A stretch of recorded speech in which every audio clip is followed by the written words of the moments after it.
The biggest problem with budget phones is that none are what you would really call cool or aspirational. What you get is a sea of forgettable Me Too designs and a long list of compromise that you settle for because that's what you can afford. One company is out to reinvent that mentality, and it's time to take their new affordable flagship for a review. I'm Jaime Rivera with Pocket Now, and let's take a look at the Alcatel OneTouch Idol 3.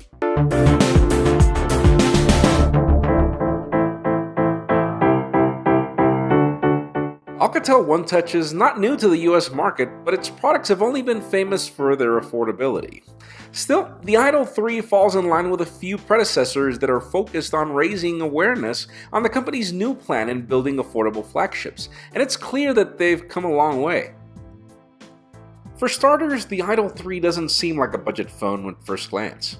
Its matte hairline finish at the back matched with a very thin 7.4mm profile, and the chrome rings that surround it give it a very elegant first impression.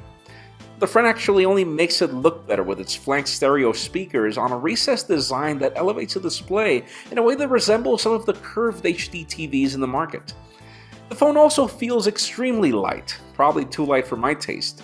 The materials and its size actually contribute to not making it feel cheap, which is good. My only true complaint with its design is the left-mounted power button, which is rather odd in its placement and also very thin, so it's hard to feel for, but it also has double tap to wake on a display in case that's uncomfortable for you as well. Spec-wise, this doesn't seem like a budget phone either. Its specs resemble and even better the $500 Oppo R5 in many ways by packing an octa-core 64-bit 1.5 GHz Snapdragon 615 processor matched with an Adreno 405 GPU.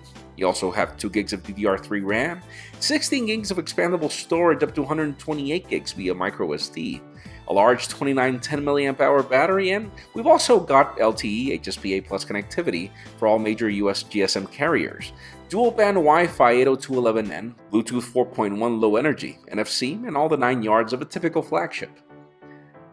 We're actually reviewing the larger model, which sports a 5.5-inch 1080p IPS display that's also enhanced by Technicolor, and that actually shines through even when you compare this with the AMOLED panel of the Moto X.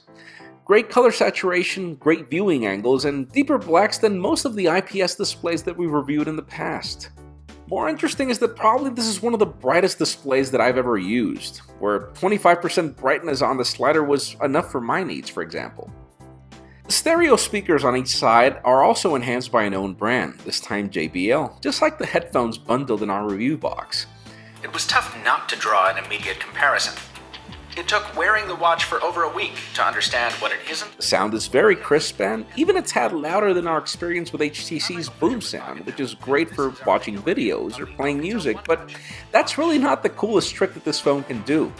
Believe it or not, there's a microphone and a speaker on each side, and the software is enhanced to allow you to use this phone upside down if you want to. So you can take a phone call from the bottom or take a phone call from the top, it doesn't really matter. It's a really cool and nifty feature that every manufacturer should consider. It's extremely thoughtful and very practical if you're, for example, driving and you want the headphone jack to be at the top or the bottom. It makes no difference. Speaking of software, one of the most positive aspects of this device is that it runs a very light skin on top of Android 5.0.2 Lollipop. If it weren't for the icon pack and the folder animations, you'd really think that this is stock Android, and that's really a good thing. This allows for a very smooth experience overall. You'll notice that the reversible screen controls are within the slider, in addition to other enhancements that are a plus for the stock Android experience. The company also bundles some of its proprietary applications that, instead of providing bloat, enhance the user experience. Services like WhatsApp, Facebook, and Twitter come pre-installed, and there's a light Facetune application that enhances selfies. There's an Office suite and the nicer weather application that provides a very good weather widget for the basics. There's even a music mixer that allows you to create turntable scratch effects with your own music. Overall, if you prefer stock Android like we do, this is definitely a very good way to go, even though software updates in the future are the best judge over time. Both Hayato Huseman and I have been testing the Idol 3 over the course of a week in the US and in Guatemala City, and our consensus is pretty much the same when it comes to user experience. This may not be the fastest phone by flagship standards, but hey, those other flagships cost twice as much. We do see some negligible stutter in the launch of folders every now and then, or some sluggishness in closing down all applications as well, but there's also times when you find this thing launching stuff faster than the Moto X, so there could be Lollipop to blame here. It does take some time to launch a game, for example, but once loaded, it handles the graphics well, and the combination of the large display with the stereo speakers actually provide a very delightful experience for gaming for the most part. Oddly, phone calls sounded better over the speaker than through the earpiece. I'm not saying that sound is bad, but it's not as crisp through the earpiece as when you activate the speaker, even though it's plenty loud for both usage scenarios. Data speeds over my test in Guatemala's HSPA Plus were good, and Wi-Fi and Bluetooth reception were also good for the most part. Sadly, if it weren't for the cameras, my list of cons for the Idol 3 would be very slim. The 13-megapixel primary shooter is backed by a Sony sensor that provides decent photos during the day. There is also a decent amount of shooting modes like HDR, panorama, and even manual controls, but the resulting photos tend to either overexpose or favor yellows at times, especially in HDR. Low-light photography tries very hard to favor light, but at the expense of sometimes pixelating darker areas of the photo, which is really a problem. Selfies also suffer from these issues in most cases, but that's a common thing even for the best flagships. Video recording was also good, and there's even a time-lapse mode which is very hard to find on Android phones, in addition to other modes, which were cool. Again, you really won't buy this phone for its camera, but then again, I could give you a list of very expensive flagships that could offer the same amount of performance anyways.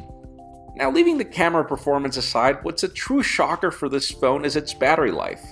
I start my day every single day at 5 AM, ended at 10 PM to 11 on average, and every time I've ended with 40% of battery life, which is really good for a phone in this price range, and I've noticed that this performance improves over time.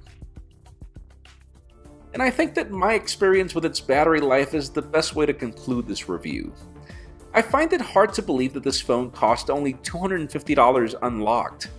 Tell me something, how many $650 phones provide you with good stereo speakers, all-day battery life, and expandable storage?